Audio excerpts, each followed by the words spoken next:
आप सभी का स्वागत है। मैं डॉक्टर कल्पना पाटिल, धनाजी नाना महाविद्यालय फैजपुर, काव्य शास्त्र का महत्वपूर्ण एक इकाई है काव्य के प्रयोजन। उनमें से आज काव्य के भारतीय प्रयोजन पर हम बात करेंगे।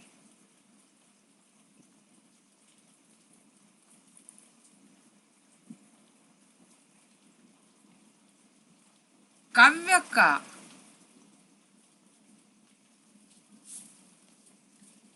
महत्व कवि के लिए है, वैसे ही समाज उसके लिए भी है। तात्पर्य, काव्य कवि का कर्म है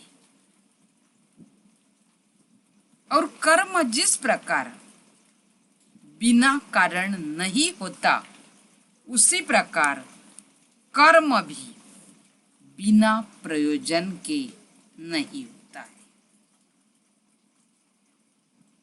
काव्य यदि कवि कर्म है तो उस कर्म के भी कुछ प्रयोग होने चाहिए, उसके भी कुछ प्रयोजन होने चाहिए। साहित्य के अंतर्गत प्रयोजन इस शब्द का प्रयोग फल से लगा जाता है। अब काव्य के प्रयोजनों में, काव्य प्रकाश में मम्मट ने कहा, काव्यम यशसे अर्थकृते व्यवहार विंदे शिवेतर शतये सद्य पर निर्वतन्तये कांता सम्मितयो उपदेशते। मम्मट द्वारा बताए गए काव्य प्रयोजनों में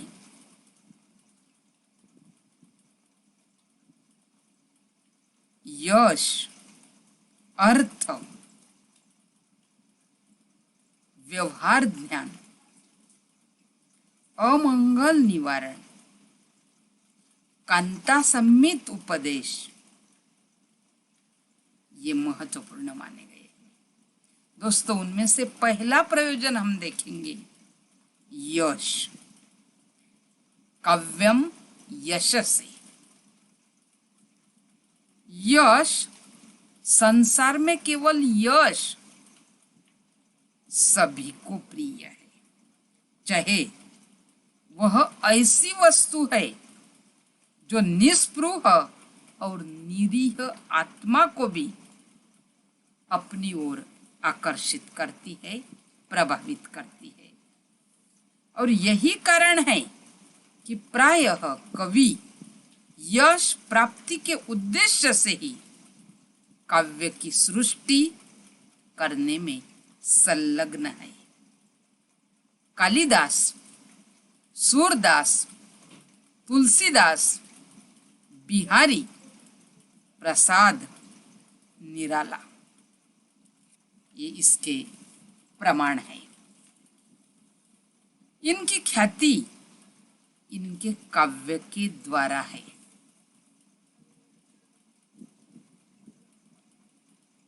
कुछ ऐसे महान कवि भी हुए हैं कि जिनका उद्देश्य काव्य करते समय यश प्राप्ति न होकर लोकहित या स्वांतः सुखाय होता है, किंतु साहित्य है कि स्वांत सुखाय होने के बावजूद भी बहुजन हिताय बनता है।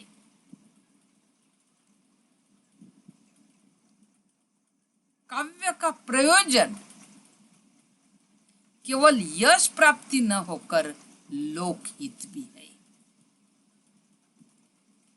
और इसीलिए स्वांत सुखाय रचना बहुजन हिताय बनती है। जायसी ने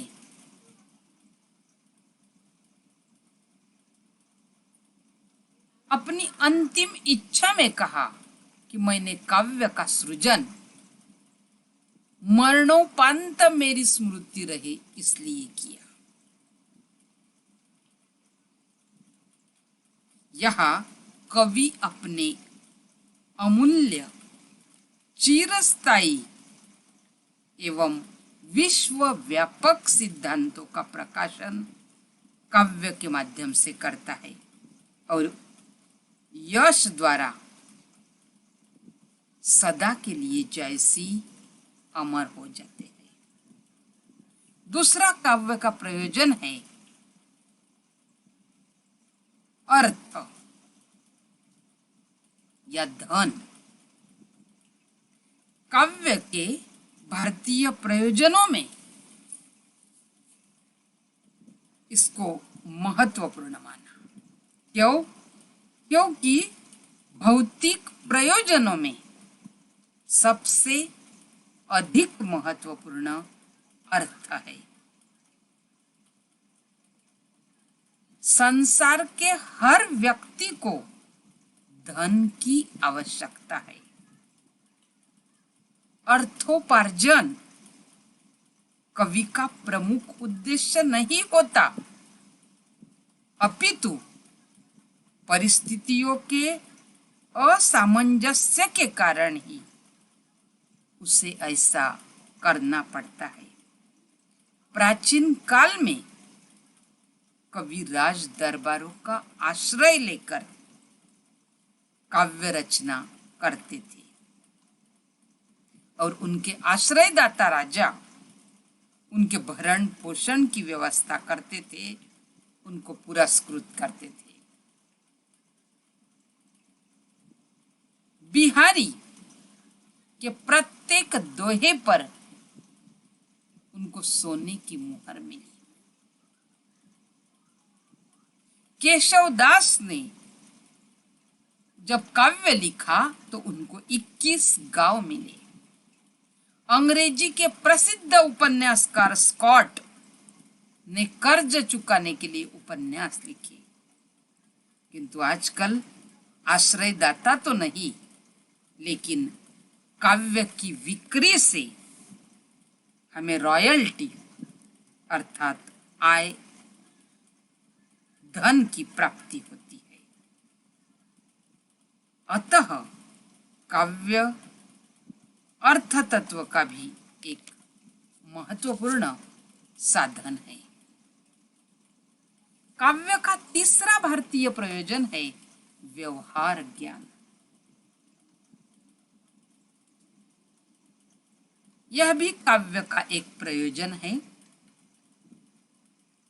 बहुत से साहित्यकार अपने मित्र, अपने निकटवर्तीय, पुत्र,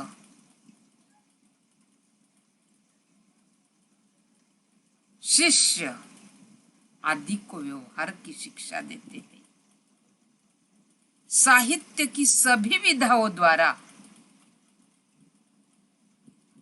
व्यवहार ज्ञान दिया जाता है, चाहे वो उपन्यास हो, नाटक हो, काव्य हो या कहानी हो।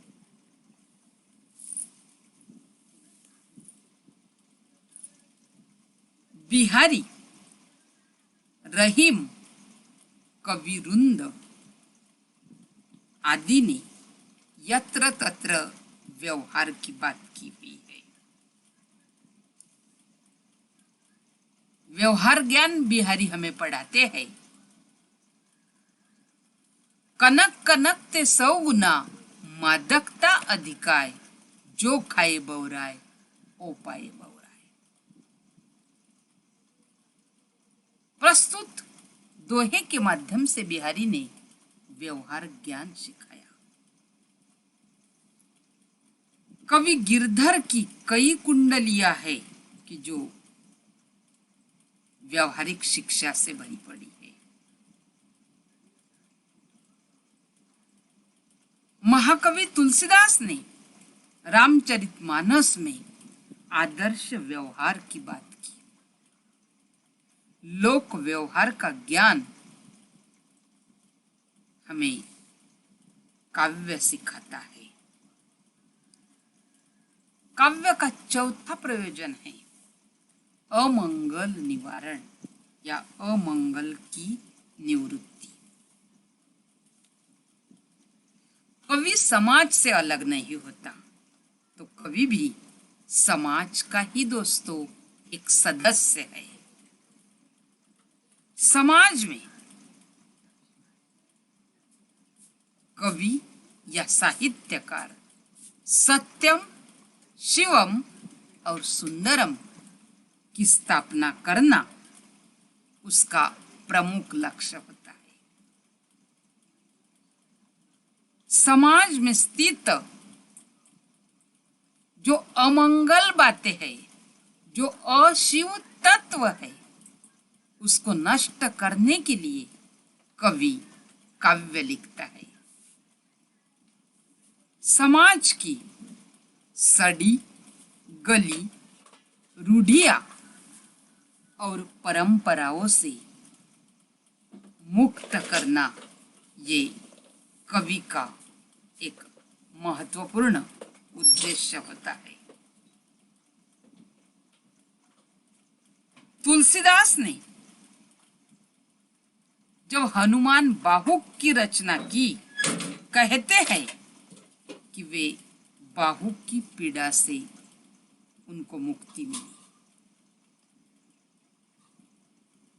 पद्माकर ने जब गंगा लहरी की रचना की तो पद्माकर कुष्ठ से मुक्त हुए थे। रामधारी सिंह दिनकर ने कुरुक्षेत्र में शिव भावना की प्रतिष्ठा की है। भीषण संहार के बाद प्राप्त हुई विजयश्री को कवि ने युधिष्ठिर के द्वारा पूर्णतः तिरस्कृत कराया है। काव्य का अगला प्रयोजन है आनंद प्राप्ति।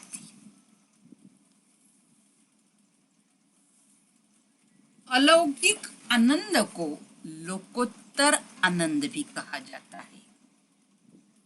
मानव षड विकारों से ग्रस्त है। इस द्वंद्वात्मक संसार में मनुष्य काम, क्रोध, राग, द्वेष, मद, मोह, सुख, दुख आदि विकारों से ग्रस्त रहता है। कवि का मन भी भटका हुआ रहता है। उसकी अंतरात्मा भौतिक प्रपंच से संतुष्ट नहीं रहती और उसकी तृप्ति के लिए वह नई तथा कल्पना से युक्त काव्य की सृष्टि करता है। काव्य रचना में कवि को भी आनंद की प्राप्ति होती है। काव्य सृजन करते समय कवि का मन भौतिक वासनाओं से ऊपर उठ जाता है और उसे अलौकिक आनंद की प्राप्ति होती है। कवि की आत्मा उन भौतिक साधनों से उठकर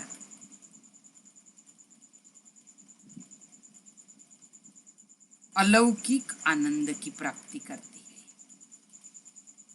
आचार्य मम्मट ने परमानंद की प्राप्ति को भी काव्य का प्रयोजन स्वीकार किया है। काव्य का छठा भारतीय प्रयोजन है कांता सम्मित उपदेश अर्थात सरस मधुर उपदेश। इसे ही कांता सम्मित उपदेश भी कहा जाता है। आनंद के साथ उपदेश दुर्लभ है। कर्तव्य अकर्तव्य क्या करना चाहिए, इसका उपदेश मिलता है। काव्य की सरस भाषा एवं सुंदर उक्तियां हृदय को अपनी ओर आकृष्ट कर लेती है तथा हम बिना किसी अनुयायी के ही कवि के कथन को स्वीकार कर लेते हैं। केशव के एक छंद ने राजा बीरबल को प्रसन्न कर दिया।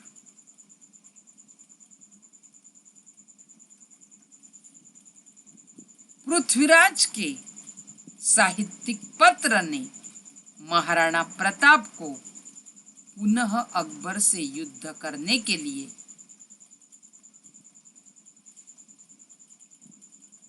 संरुद्ध किया था। बिहारी का एक दोहा, बिहारी ने कहा, नहीं पराग नहीं मधुर मधु, नहीं विकास इहि काल, अलिकली ही सो बंध्यो, आगे को न हवार। इस एक दोहे ने राजा जयसिंह का जीवन बदल दिया। अनेक संतों की रचनाएं इसी कोटि में आती है। दोस्तों, इस प्रकार काव्य के भारतीय प्रयोजनों पर हमने आज बात की।